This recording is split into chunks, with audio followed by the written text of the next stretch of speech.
Hello friends, welcome to my YouTube channel. आज से हम राजस्थान के आर्ट एंड कल्चर स्टार्ट करने वाले हैं, जो हम पढ़ेंगे नवीन जिलों के आधार पर। और आपको जो फर्स्ट टॉपिक है हमारा राजस्थान आर्ट एंड कल्चर का, वो राजस्थान की लोक देवियाँ है। लोक देवियाँ स्टार्ट करने से पहले मैं आपको बता दूं कि जो मैटर पढ़ेंगे उसके सोर्स हम राजस्थान की NCERT और RBSC की बुक्स, हिंदी ग्रंथ अकादमी की पुस्तकें और राजस्थान की प्रीवियस ईयर क्वेश्चन जो राजस्थान की आर्ट एंड कल्चर में आए अभी तक, उनसे बेसिस लेके हम जो ये आर्ट एंड कल्चर के सारे टॉपिक कवर करने वाले हैं। तो राजस्थान की आर्ट एंड कल्चर की स्टार्टिंग करते हैं। लोक देवियाँ स्टार्ट करने से पहले मैं आपको राजस्थान की लोक देवियाँ से संबंधित कुछ बेसिक बातें बता देता हूँ, जिसमें आप देख सकते हैं। सबसे पहले आराध्य देवी या इष्ट देवी। आराध्य देवी व इष्ट देवी किसे कहते हैं, पहले तो इसके बारे में जान लेते हैं। इष्ट देवी और आराध्य देवी से तात्पर्य हमारा है कि ऐसी लोक देवी जिसका जन्म किसी भी समाज में या किसी भी जाति में हुआ है, पर जो वर्तमान में वो किसी की भी मनोकामनाएं पूरी कर रही है, तो वो उस व्यक्ति की आराध्य देवी या इष्ट देवी कहलाएगी। मतलब कोई ये लोक देवी है जिसका जन्म किसी भी जाति या समाज में हुआ है, किसी भी जाति या समाज में हुआ है, बट वर्तमान में जाति या समाज में हुआ है, पर वर्तमान में वो किसी भी व्यक्ति की मनोकामना पूरी कर रही है, तो वो उसकी कहलाएगी इष्ट देवी या आराध्य देवी। उसके बाद जो दूसरा पॉइंट आता है वो है कुल देवी। कुल देवी किसे कहते हैं, तो कुल देवी मैं बता देता हूँ आपको। कुल देवी इससे तात्पर्य है ऐसी देवी जिसका जन्म किसी पर्टिकुलर कुल में हुआ है या किसी समाज में हुआ है, तो वो उस समाज या कुल के लोगों की कुल देवी कहलाएगी। समझ गए। जैसे कि जो आराध्य देवी, जैसे अभी वर्तमान में जो राजस्थान की जो पूर्व CM थी वसुंधरा राजे, उनकी कुल देवी है त्रिपुरा सुंदरी माता। तो ये कुल देवी नहीं, आराध्य देवी है। तो वो वसुंधरा राजे जिस कुल की है वो उनकी कुल देवी नहीं है, पर उनकी जो आराध्य देवी जिनको वो मानती है वो है त्रिपुरा सुंदरी माता। ऐसे जो अगला टर्म है वो है चिरजा। कुल देवियों में चिरजा किसे कहते हैं, तो चिरजा मैं बता देता हूँ। ऐसी देवी जिसका जन्म ऐसी जो देवी है लोक देवियाँ, उनकी जो हम पूजा अर्चना करते हैं, स्तुति करते हैं, या आराधना करते हैं, उसको चिरजा कहते हैं। सिंपल बेसिस बताता हूँ आपको। पूजा, जैसे एग्जाम में क्वेश्चन आ जाए कि लोक देवियों से संबंधित चिरजा क्या कहलाता है, तो चिरजा लोक देवियों की आराधना करना, पूजा करना चिरजा कहलाता है। डाला किसे कहते हैं, लोक देवियों से संबंधित डाला किसे कहते हैं, तो डाला मैं बता देता हूँ। ऐसा मंदिर जिसमें 7 देवियों की पूजा एक साथ होती हो। क्या 7 देवियों की पूजा एक साथ होती है, क्या कहलाता है, ढाला कहलाता है। और आपको बता देता हूँ मैं, जो पूर्वी राजस्थान है जिसमें भरतपुर बेल्ट या अलवर करौली वाला जो साइड है, वहां पे ढाला जो मंदिर में चढ़ाया जाने वाला भोग होता है, जो प्रसाद होता है, उसको ढाला कहते हैं। समझ गए। जो पूर्वी राजस्थान है, पूर्वी राजस्थान में मंदिर में चढ़ाया गया भोग,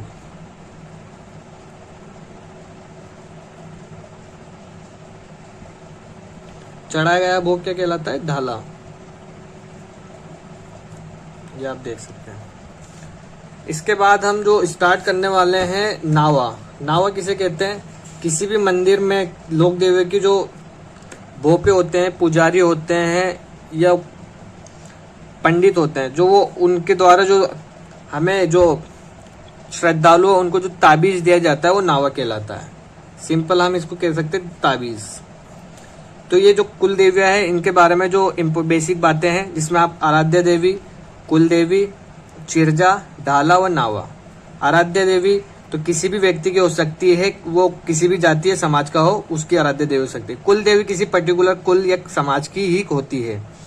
चिरजा लोक देवी की जो पूजा होती है, आराधना होती है, उसको चिरजा कहते हैं। ढाला 7 देवियों की जो पूजा एक ही मंदिर में होती है, उसको ढाला कहते हैं। बट पूर्वी राजस्थान में मंदिर में चढ़ा गया भोज को भी ढाला कहते हैं। नावा जो कुल देवियों के भोपे होते हैं, पुजारी होते हैं, उनके द्वारा जो ताबीज दिया जाता है, वो नावा कहलाता है। सिंपल। इसके बाद जो हम संभाग आधारित पढ़ने वाले हैं, राजस्थान में 10 संभाग है, हम 10 संभाग के आधारित पे पूरी लोक देवा कंप्लीट करेंगे। और हम इस बात का बिल्कुल ध्यान रखने के जो प्रीवियस ईयर क्वेश्चन जितनी भी लोक देवा से संबंधित है उन सबको कवर करते हुए, प्लस एनसीईआरटी आरबीसी में क्या क्या मैटर दे रखा है लोक देवा से संबंधित, उन सारे मैटर को हम कवर करें अच्छे से। तो इसमें हम सबसे फर्स्ट में जो संभाग लेने वाले हैं वो है बीकानेर संभाग।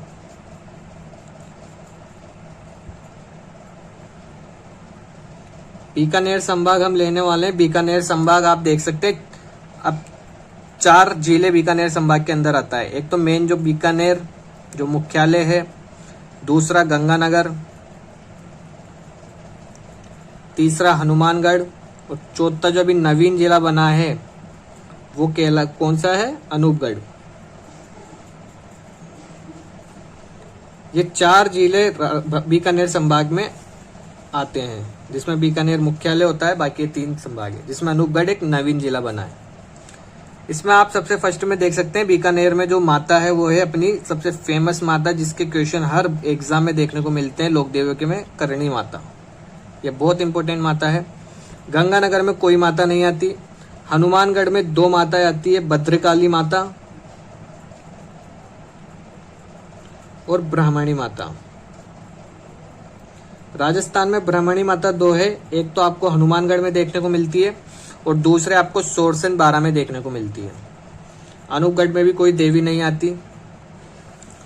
उसके बाद हम जो फर्स्ट देवी लेने वाले हैं वो है करणी माता। करणी माता से हम स्टार्ट करने वाले हैं। करणी माता आपको मैं बता देता हूँ, जो राजस्थान की जो कल्चर है जिसमें लोक देवता है, लोक देवता है, इनमें बहुत कहानियां देखने को, बट हम कहानी के अकॉर्डिंग नहीं पढ़ने वाले। पहले ही मैं आपको क्लियर कर देता हूँ, हम क्योंकि कहानी से कभी भी एग्जाम में क्वेश्चन नहीं आता है, इसलिए हम ज्यादा टाइम आपका वेस्ट नहीं कर सकते। इसलिए हम टू द पॉइंट वो चीजें वो पॉइंट के हिसाब से पढ़ेंगे जहां से एग्जाम में क्वेश्चन पूछने की संभावना ज्यादा रहती है, या प्रीवियस ईयर में वो क्वेश्चन आ चुका है या फिर आने की संभावना है। करणी माता में हम जो देखते हैं सबसे फर्स्ट में वो है उपनाम, करणी माता के उपनाम। इनमें से बहुत बार क्वेश्चन आपको एग्जाम में देखने को मिलते हैं। अवतार, करणी माता का जन्म और पिताजी और माताजी का नाम,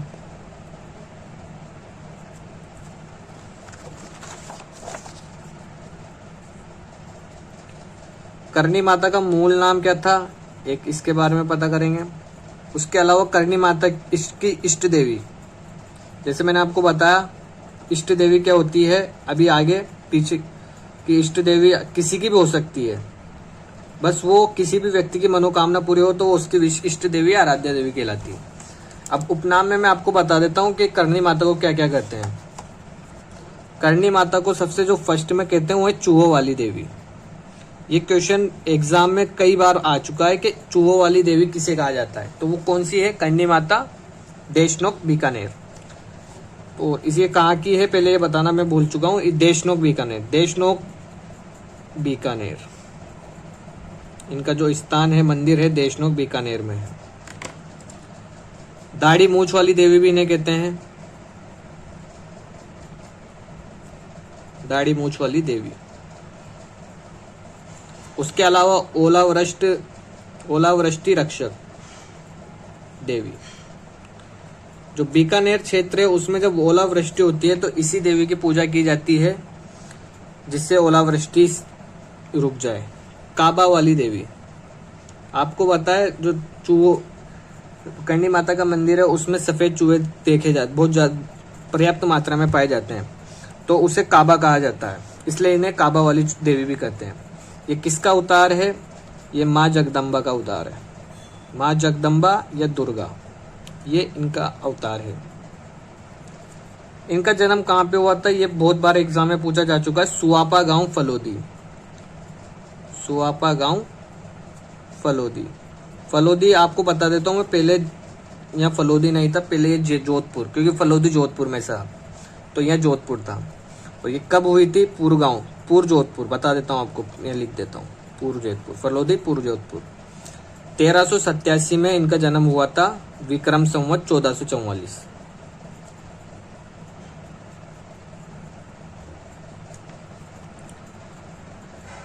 इनका जन्म जो चारण समाज है, चारण परिवार उसके कीनिया शाखा में हुआ था।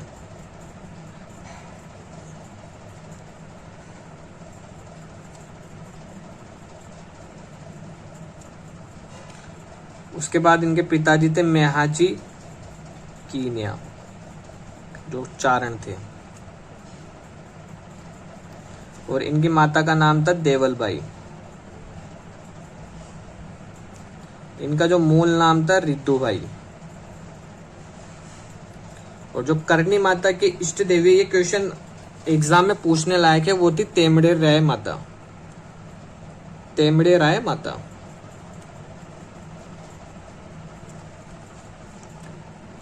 उसके बाद नेक्स्ट आपको बता देता हूं,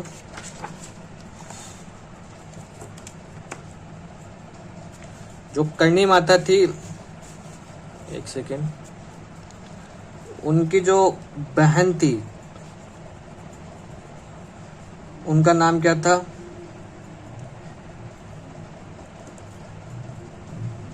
उनका नाम मिलता है हमें गुलाब कंवर। और जो करनी माता जी का जो विवाह हुआ था, उनके जो पति वो थे देपाजी। देपाजी साठीका गांव के बीकानेर के रहने निवासी थे। साठीका गांव जो अभी वर्तमान में बीकानेर में है के निवासी थे। ऐसा कहा जाता है कि करनी माता ने अपनी छोटी बहन गुलाब कंवर से अपने पति देपाजी का विवाह करा दिया था, जिनसे इन दोनों से उनको पुत्र प्राप्ति हुई, जिसका नाम आपको देखने को मिलता है लक्ष्मण या लाखा।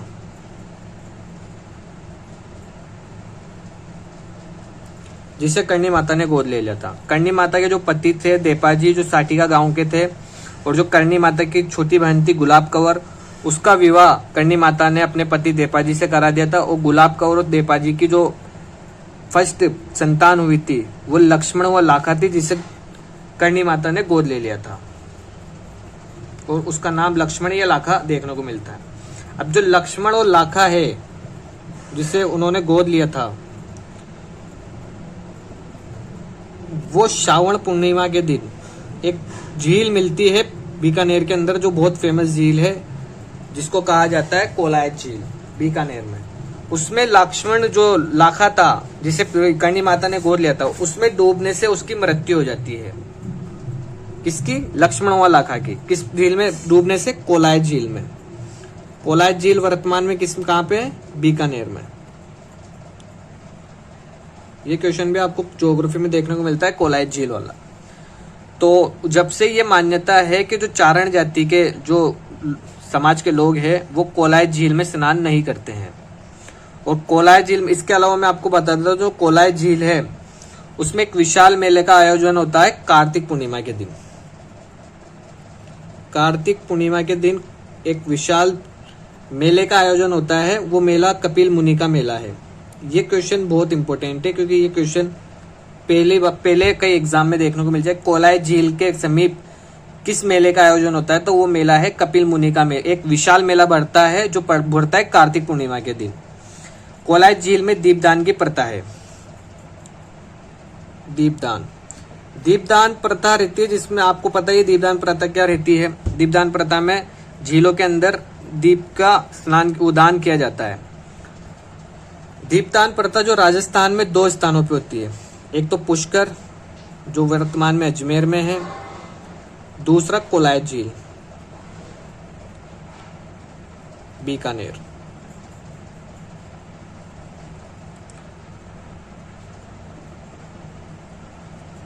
अब आती है कि जो करनी माता है वो किन की तो कुल देवी है और किन की आराध्य देवी है।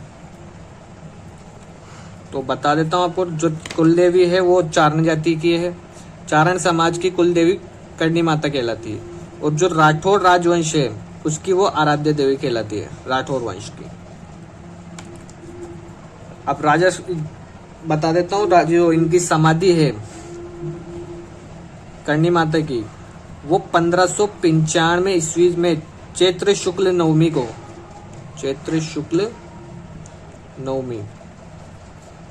को दियात्रा गांव घेनूर की तलाई में हुई थी। यात्रा गांव घेनेरू की तलाई। यहाँ पे करणी माता ने 1595 में विक्रम संवत 1595 में 151 वर्ष की आयु में जीवित समाधि ले ली थी। कहाँ पे? यात्रा गांव घेनोर की तलाई। ये कहाँ पे देखने को मिलता है हमें? बीकानेर में। ये बता देता हूँ, ये क्वेश्चन आने की संभावना रहती है, इस करणी माता की समाधि कहाँ पर है। उसके अलावा जो करणी माता का मंदिर है उसके बारे में डिस्कशन कर लेते हैं। इससे क्वेश्चन बहुत बार देखने को मिलता है। करणी माता का मंदिर, करणी माता का मंदिर आपको पता ही है, देशनोक बीकानेर में है।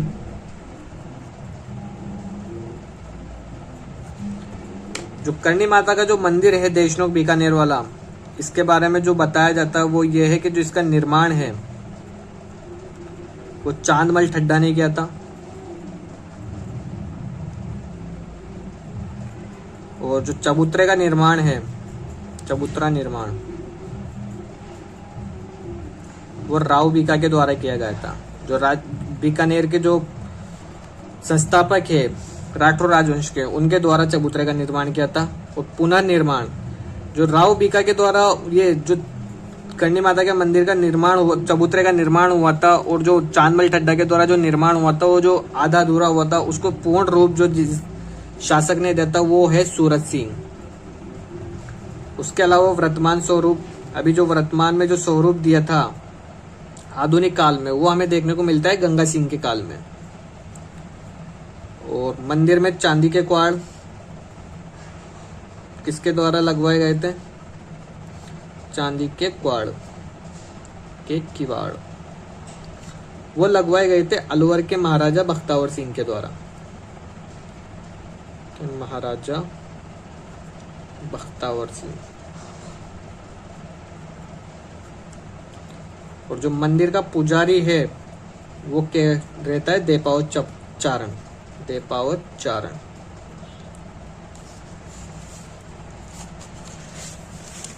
और मैंने जैसे आपको स्टार्टिंग में बताया था, करणी माता के मंदिर में बहुत अधिक मात्रा में सफेद कलर के चूहे पाए जाते हैं। तो जो सफेद चूहे के जो दर्शन होते हैं वो शुभ माना जाता है। अब मेला, जो करणी माता का जो मेला बढ़ता है वो कब बढ़ता है?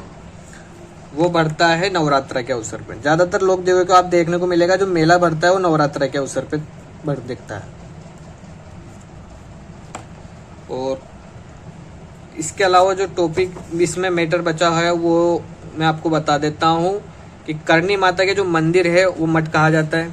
मंदिर को क्या कहा जाता है? करणी माता के मठ। करणी माता के मंदिर के पास देशनाथ मेघवाल का देवरा है, जो करणी माता के ग्वाले थे। जब करणी माता का समय काल था तो उनके, ये बहुत लंबी स्टोरी है, आपने कई जगह सुनने को मिलती है आपको, पर हम इस स्टोरी पे नहीं जाते हैं, डायरेक्ट टू द पॉइंट बात करते हैं, जिसमें आपको बता देते हैं जो करणी माता के मंदिर है उसके जस्ट पास में एक देवरा है। वो देवरा है दशरथ मेघवाल का।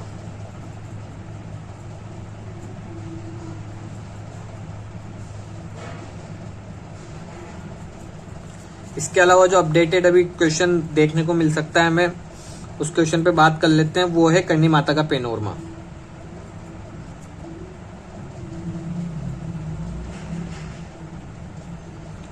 करणी माता का पेनोरमा में हम बात कर सकते हैं, ये बीकानेर में बनाया गया है और इसका निर्माण कब हुआ था? 2018 में ये कंप्लीट बनकर तैयार हो गया था। इसकी जो डेट मिलती है जो लोकार्पण की, वो डेट है 28 जुलाई 2018। किसके द्वारा इसका लोकार्पण किया था? वो है सीएम वसुंधरा राजे 2018 में। उसके बाद जो काबा किसे कहते हैं वो मैंने आपको बता ही दिया। करणी माता में के मंदिर में पाए जाने वाले सफेद चूहे काबा कहलाते हैं। ठीक है, तो ये करणी माता के रिलेटेड सारे टॉपिक थे। उसके बाद हम जो नेक्स्ट देवी पढ़ने वाले हैं वो है हमारे सेकंड नंबर की देवी, वो है भद्रकाली देवी।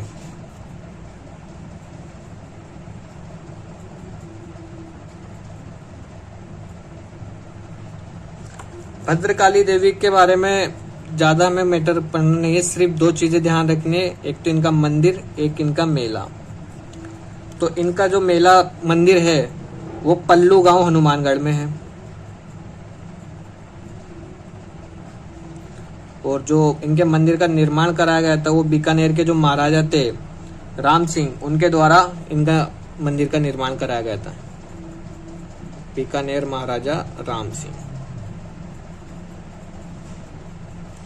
और जो इनका मेला लगता है वो चैत्र शुक्ल अष्टमी व नवमी, 2 दिन इनका मेला देखने को मिलता है, चैत्र शुक्ल अष्टमी व नवमी।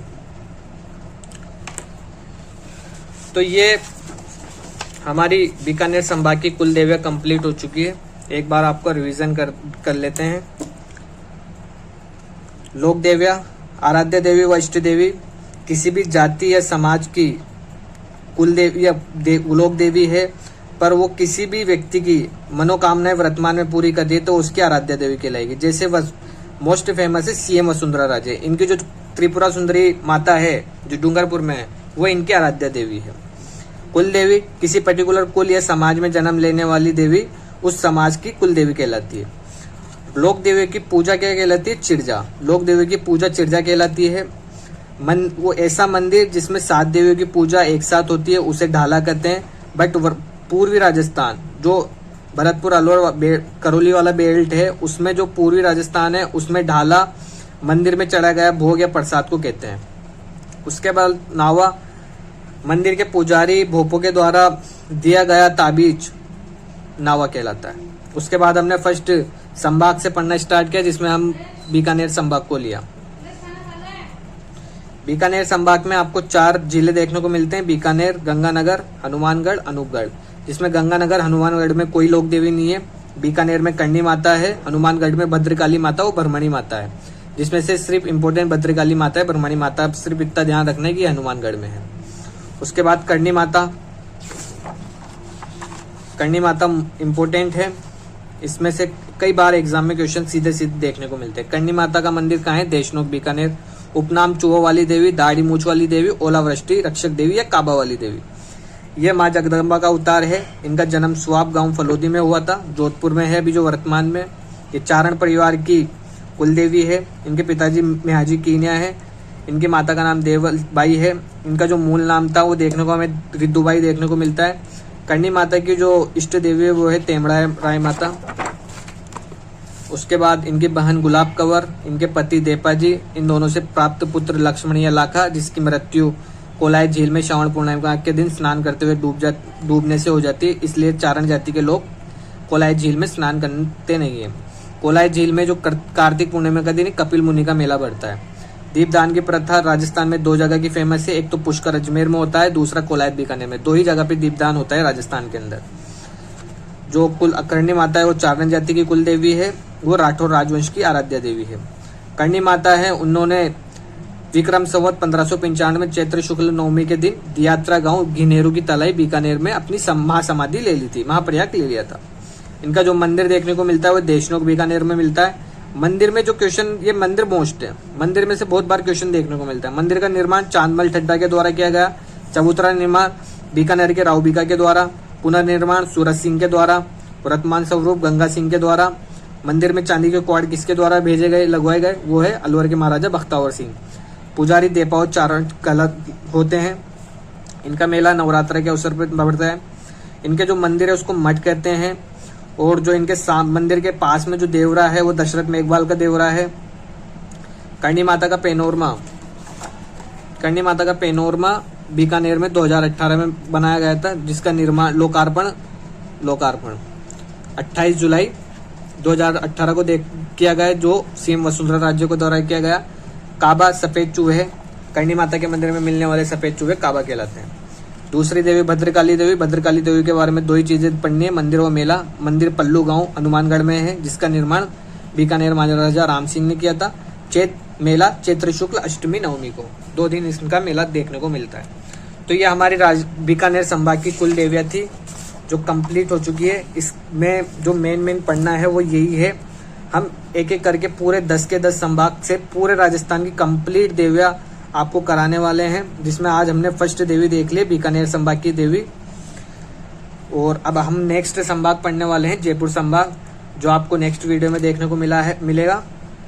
और अगर वीडियो अच्छी लगी हो तो प्लीज़ लाइक एंड शेयर कीजिए और हमें सब्सक्राइब कीजिए, जिससे हमारा मोटिवेशन बढ़ता है। और थैंक यू फॉर वॉचिंग। मिलते हैं नेक्स्ट वीडियो में। धन्यवाद।